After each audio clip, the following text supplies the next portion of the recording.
So for the first technique video, which is on loop here, the shot that I created, I'm going to talk a little bit about the modeling side first, and then talk about the shading side second. So with that said, let's dive right into the modeling side.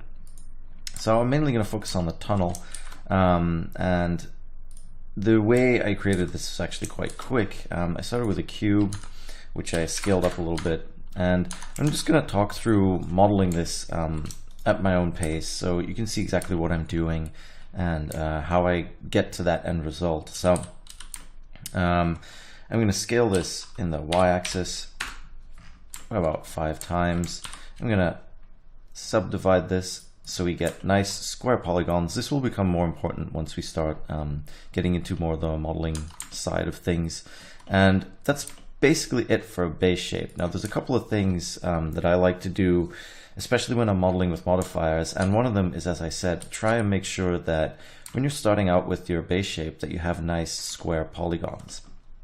Now I'm just going to add a subdivision surface modifier to this and set it to simple, and then if we look at the subdivisions, we might have to draw all edges here. I'm going to make sure my view and render subdivisions are the same. There we go. So you get something nice and subdivided. Again, when I'm doing this kind of thing, I have a different idea about how topology should look. I know this isn't very, I guess it's not very efficient, but if it renders and it works just fine, you can always collapse a bunch of these modifiers down and just apply them, and you should be fine for the most part. So next part I'm going to do is I'm going to add a solidify. I'm going to turn off fill rim, and I'm just going to add a bit of thickness to this, and make sure you put on you turn on even thickness. I'm going to copy this modifier, and basically what we get now, if I mess with this a little bit more, here we go, it's sort of this layered looking tunnel. So this is a really quick and easy way to do this kind of thing, and it'll become apparent why I need these layers in just a minute. I'm going to close these out, and I'm basically going to start doing what I wanted to do in the first place now, which is I'm going to add, if I go over to my dynamics tab here, I'm going to add a dynamic paint modifier and add a canvas. So what we're going to do is I want to cut out sort of parts of this mesh in between the different layers. So you can sometimes see the closest layer, sometimes you see the layers in between, sometimes you see the outside layer.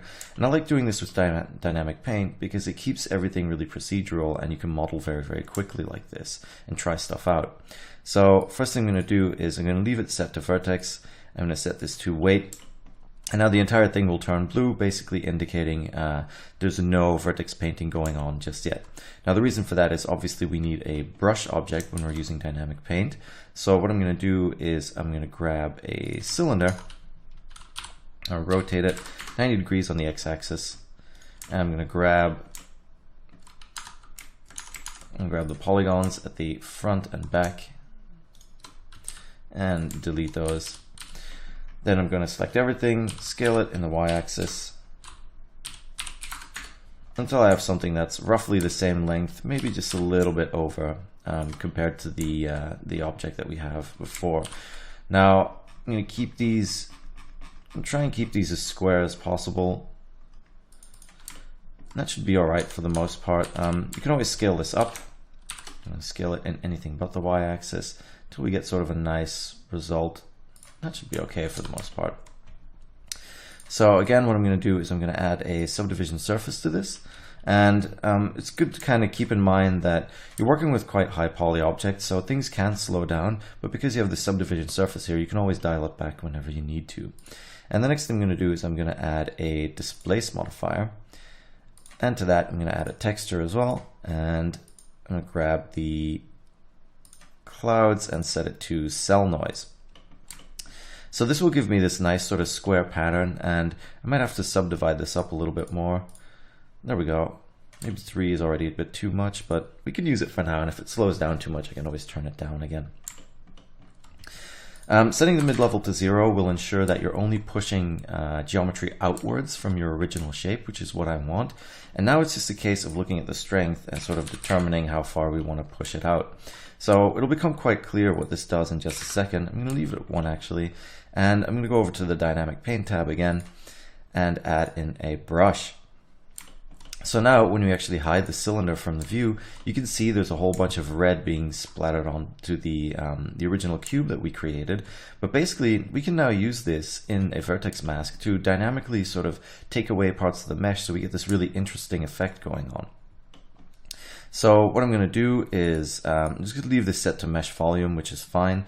But if you go into the cube and look at the dynamic paint output, you can see it's looking for this dynamic paint weight vertex group, which all we need to do to make it work correctly is actually just add it in and give it the exact same name. There we go. And now this will actually be inside the vertex group.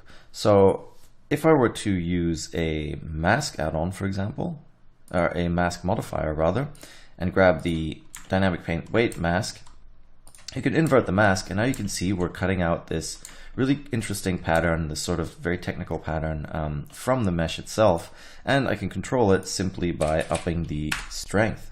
Now, if you're trying to change it and nothing seems to be working, or it doesn't seem to be reacting, it's probably because you're not set to your first frame.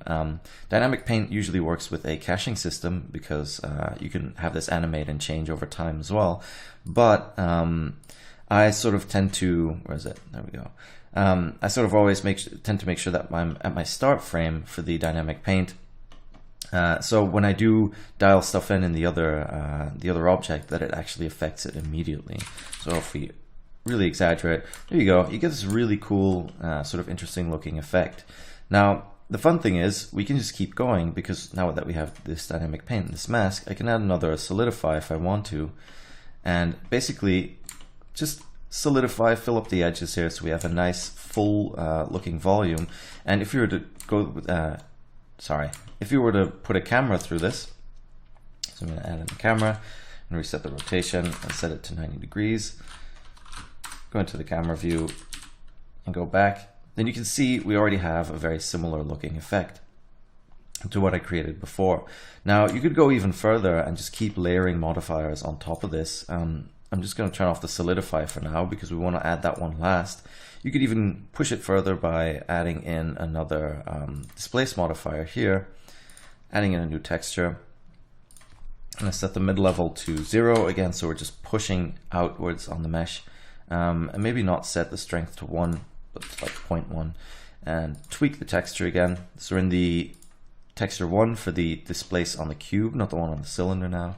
And holding down Control, I can just scroll through and look at some of these. Again, I'm going to use a cell noise because I really like that one. It gives you this really technical looking effect, but unfortunately on our mesh, it's not really doing that much. Although you might be able to use this if you just tone it down a little bit. There we go. It just adds a little bit extra to an otherwise very flat mesh. And if we add the solidify into this and bring it under that one, you get really interesting results really quickly. So that's how I like to do this kind of thing, because like I said, I could now just go into the cylinder and if I wanted to just change the texture, and let's see if we can get one that looks kind of interesting. So this wood texture, you can see you get all these really interesting patterns coming through, and once you've set this up, honestly the sky's sort of the limit and you can keep testing and keep trying things. And it's not because I use the cell noise for this this example that's the best one. Looking at this Voronoi one, for example, we get really, really nice sort of layered geometry. If I just turn on the wireframe, hopefully that will become a little bit more clear. There you go. You get this really interesting layered geometry going on, and you can create some of these effects very, very quickly. Something that I didn't use in the final version, so I'm going to turn off the wire here real quick, and it's at a risk of sort of crashing out a little bit right now, so I'm going to turn off the solidify. What you could do is add another wireframe modifier, and it can get pretty slow, but if you turn off the replace original, you can add an extra layer of, I guess, detail on top of this, and just have all these little wireframes running through and doing really interesting things. And you can play with all these options as well. If you turn on relative thickness, then you might have to turn up the size again, but you get thickness of the wireframe depending on the length of the edge that it's actually using. Now, because we subdivided this into perfect squares, or something, you know, similar to perfect squares anyway, it's not going to make much of a difference. I'm going to turn it back off. But as you can see, if we go into the camera view, you get really, really interesting results really fast. I'm just going to hit the render button very quickly. And there you go. You get these really nice interesting looking shapes. So I hope that sort of helps you into with creating this kind of effect. Again, you could apply this to literally anything.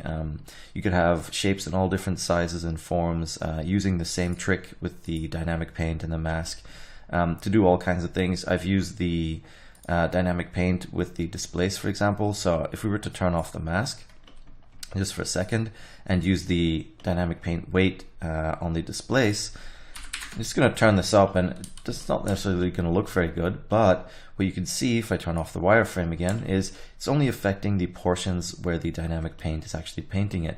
So if you can imagine, if you combine a bunch of this stuff, you can just keep going and keep iterating and just making it more and more complex. And I've got about 1, 2, 3, 4, 5, 6, 7, 8. I've got 8 modifiers on here, and it's still pretty quick. Like, it's not too bad. The cool thing about it as well is if you want more detail, you can just crank up the subsurfs. And yes, it will become slower, but again, if we take this off and we turn the mask back on, you'll see our cutouts will become even more detailed, and we get these really interesting technical looking patterns. So that's it for the modeling portion of this. Let's move on to the shading into the next video.